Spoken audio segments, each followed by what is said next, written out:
of the World Surf League Championship Tour, fresh off crowning Tyler a champion for the first time in her career. And on the men's side as well, we'll have a brand new winner on this iconic wave. Joe Turpel with Richie Lovett, a longtime CT standout. It really looked like it was the Tyler show in the last heat.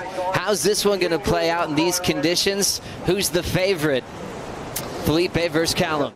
He could be on the medium-sized one or the slightly average-sized wave, and he'll be able to turn it into an 8 or better.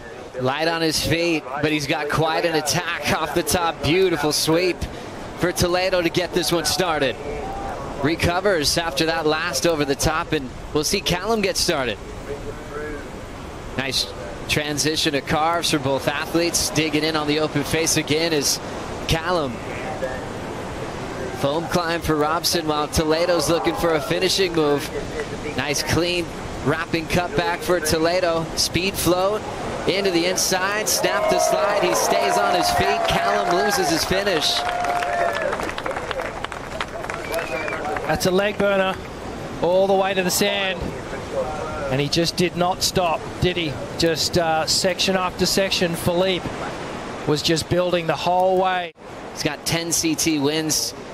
Let's look to see what happened on the start of his first wave. Yeah, just a check back down onto the bottom to get things started. Puts him in the right position. Almost lost it there, Joe, but regains. A little sloppy on that turn there, but then picks it up again. And Filipe sees that this wave is actually going to build down the line, and that's what happens with Rincon as it gets closer to the shore. It starts to pick up the swell line, which is reverberated off the bowl, starts to jump again all the way through, and then bang, finishes off with a nice little tail slide. Callum outside, bringing his brand of power surfing to the long walls of Rincon. Nice wrap back into the pocket. Comes up and through the foam from behind. Slams it through the lip again. So some good power surfing, sort of matching, even surpassing Filipe in the intensity and the gravity of his turns. And unfortunately, like Carissa, I'm pretty over the moon, and I'm beyond stoked. And we could see it all throughout this event. You wanted it. The emotion was there in every heat, something we haven't seen from you in a while. And so we could tell that you wanted it. How hard did you work? And he really will be able to open up soon. Let's look at the replay here. Filipe stretching out on that long, grinding roundhouse cutback, up and over the foam again, coming from behind it, straight back into the pocket. So good variety to this point. Shows some patience here, and then jams the full wrap. Streaking down the line when you what he was setting up for. Bang! Hits the alley-oop. Comes down without a hiccup. Doesn't lose any speed at all, and then goes righto, another section. Let's hit it again, and then just go for that frontside rotation that he just has on absolute lockdown. Great aerial view there, and you can see the whole bottom of his board. Full rotation, and then streaking down the line here. So taking advantage of these little cupped out sections towards the shoreline. Just using the wind to his advantage, Joe.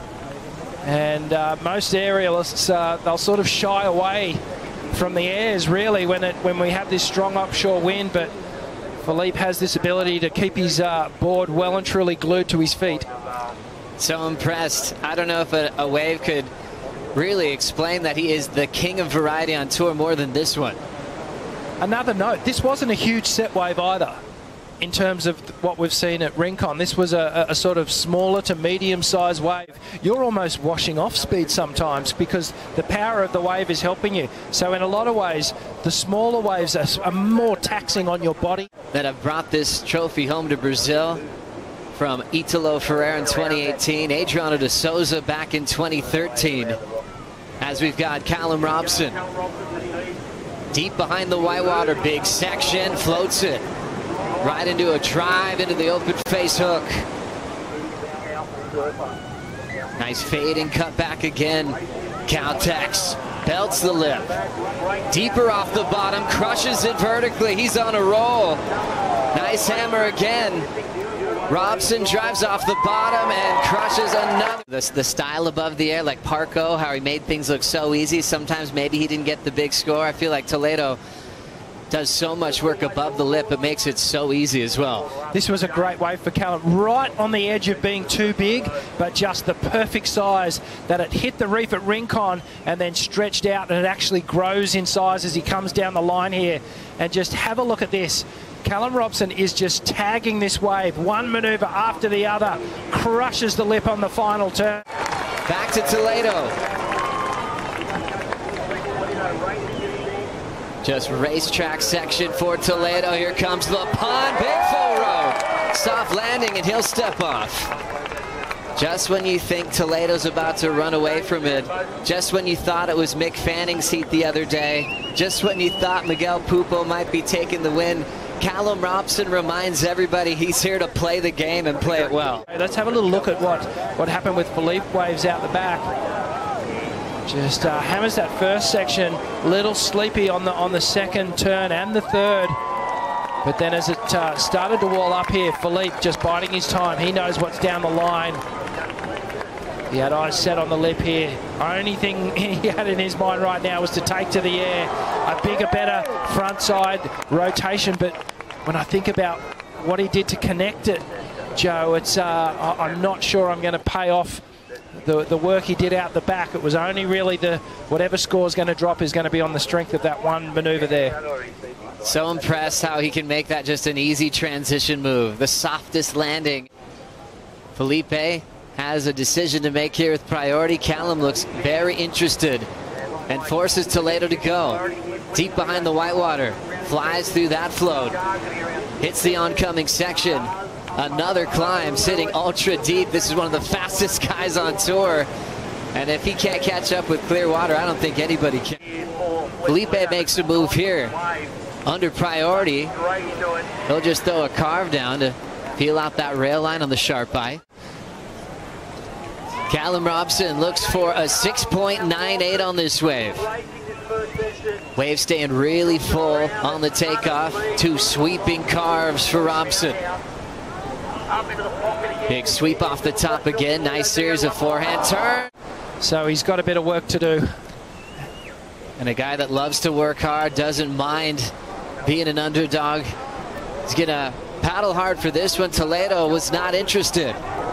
So Callum's going to take it, looking for a 6.98. Snap to start behind the section. Throw tail reverse. He can't hang on. Current world number one and now a champion at the Rip Curl Pro Bells Beach.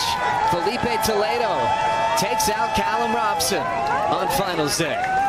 What a moment there, and the gravity of the situation really starting to sink in for Filipe Toledo. 2022 Rip Curl Bells Beach champion.